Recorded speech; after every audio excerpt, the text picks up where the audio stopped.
کی بات بار بار آتی ہے، اور نبی صلی اللہ علیہ وسلم نے اپنے خاتم النبیین کے بارے میں یہ بات بتائی ہے۔ صحیح مسلم کی حدیث ہے کہ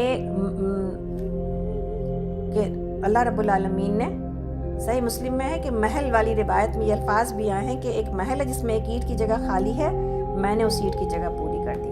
اور مسند احمد میں ہے کہ میں اللہ کے نزدیک نبیوں کا علم کرنے والا تھا اس وقت جب کہ آدم پورے طور پر پیدا بھی نہیں ہوئے تھے۔ اور آپ ایک اور حدیث میں ہے کہ میرے کئی نام ہیں، یہ بات آپ لوگ جان بھی چکے ہیں کہ میرا نام محمد، میں محمد ہوں، میں احمد ہوں، میں ماہی ہوں، اللہ تعالیٰ میری وجہ سے کفر کو مٹا دے گا، اور میں حاشر ہوں، تمام لوگوں کا حشر میرے قدموں تلے ہوگا، اور میں عاقب ہوں، یعنی سب سے بعد میں، سب سے پیچھے آنے والا ہوں، جس کے بعد کوئی نبی نہیں ہے۔ بخاری اور مسلم کی حدیث ہے۔ تو یہاں پر آپ کو اور ہم کو جو پھر سے دوبارہ کثرت سے اللہ کا ذکر کرنے کی بات کہی جا رہی ہے، ہم اذکار کے بارے میں پڑھتے چلے آ رہے ہیں، دوبارہ سے اس حدیث کو سناتے ہیں تاکہ ہمارے دل اذکار کے سلسلے میں کبھی ہم اس کو بھول نہ سکیں۔ بار بار کوئی ایک چیز کو کی یاد دہانی کرنے سے ہمارے پاس نسیان ہے نا، ہم انسان ہیں، ہم بھول جاتے ہیں، تو یاد دہانی کراتے رہنا یہ ہمارا کام ہے کہ جب ہم سیکھیں تو ہم کچھ سیکھ جائیں، ہم کسی عمل پہ ڈل جائیں۔ ہم کہیں کہ 2021 کا دور قرآن سے ہم ہر سال یہ بات کہتے ہیں، لیکن پھر سال بھر گزر جاتا ہے، پھر ہم اس بات کے اوپر آتے ہیں، اس لیے کہ یہ عمل بہت عظیم عمل ہے۔ اگر تب نہیں ڈل سکے تو پھر اب ڈلیں گے، اور اب نہیں ڈل سکے تو آگے بھی یاد دہانی کراتے رہیں گے اور کرتے رہیں گے تاکہ ہم اس عمل کے اوپر چلے جائیں۔ اور کون سا عمل ہے وہ؟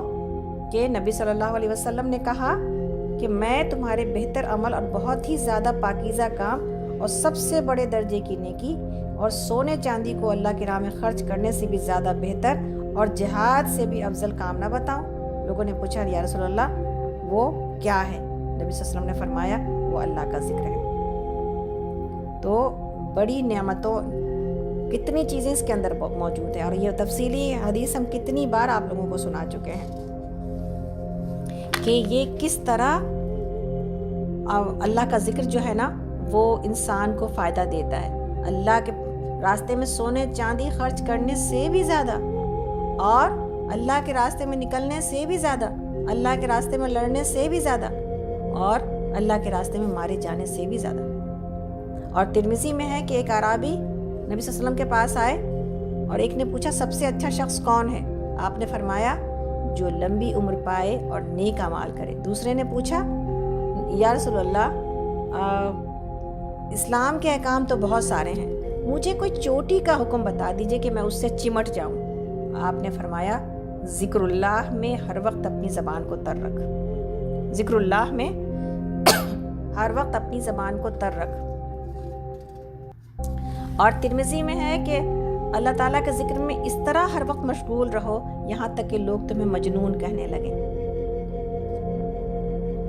اور اللہ کا ذکر اس طرح کیا جائے کہ انسان ریاکار دکھائی دے، کہ ہر وقت اس کے ہونٹ ہل رہے ہیں، تو کوئی یہ کہے کہ وہ یہ تو دکھاوا ہی کرتا ہے، ریاکاری کر رہا ہے۔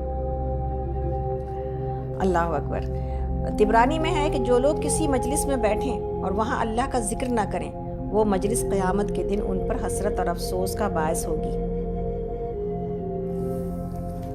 حضرت عبداللہ بن عباس رضی اللہ عنہ فرماتے ہیں کہ ہر فرض کام کی کوئی حد ہے اور پھر عذر کی حالت میں وہ معاف بھی ہو جاتا ہے، لیکن ذکر اللہ کی کوئی حد نہیں، نہ وہ کسی وقت ٹلتا ہے۔ ہاں کوئی دیوانہ ہو تو اور بات ہے، کھڑے بیٹھے لیٹے، رات کو دن کو، خشکی میں تری میں، سفر میں حضر میں، غنا میں فقر میں، صحت میں بیماری میں، پوشیدگی میں ظاہر میں، ہر حال میں اللہ کا ذکر کرنا چاہیے۔ صبح شام اللہ کی تسبیح بیان کرنی چاہیے۔ تم جب یہ کرو گے تو اللہ تم پر اپنی رحمتیں نازل کرے گا اور فرشتے تمہارے لیے ہر وقت دعا گو رہیں گے۔ تو یہ ہے اللہ کا ذکر۔ اور اللہ تعالیٰ فرماتے ہیں، حدیث قدسی بہت مشہور ہے، اللہ تعالیٰ نے کہا کہ جو مجھے اپنے دل میں یاد کرتا ہے میں بھی اسے اپنے دل میں یاد کرتا ہوں، اور جو مجھے کسی جماعت میں یاد کرتا ہے تو میں بھی اسے جماعت میں یاد کرتا ہوں، اور ایسی جماعت میں یاد کرتا ہوں، ایسے گروپ میں یاد کرتا ہوں جو اس کی جماعت سے بہتر ہوتی ہے، یعنی فرشتوں کی۔ اب اس وقت ہم اللہ کا ذکر کر رہے ہیں، اللہ کا کلام پڑھ رہے ہیں، اب ہمارا ذکر کہاں پہ ہو رہا ہے؟ اللہ کے پاس جماعت میں فرشتوں کی کون ہے جو نہیں چاہتا کہ اللہ کی جماعت میں ہمارا اور آپ جو جتنی مشقت کرتا ہے اللہ کے ہاں اتنی جتنی قربانی دی جائے گی اتنا قرب محسوس ہوگا اور اتنا قرب ملے گا. تو یہ ایسے ہی نہیں ہوتا ہے, مشقت کے بغیر یہ ساری منزلیں نہیں ملتی ہیں. اللہ اکبر. تو اللہ رب العالمین اپنے بندوں کو کتنا چاہتے ہیں. نبی صلی اللہ علیہ وسلم ایک مرتبہ اپنے اصحاب کے ساتھ راستے سے گزر رہے تھے. ایک چھوٹا بچہ راستے میں تھا.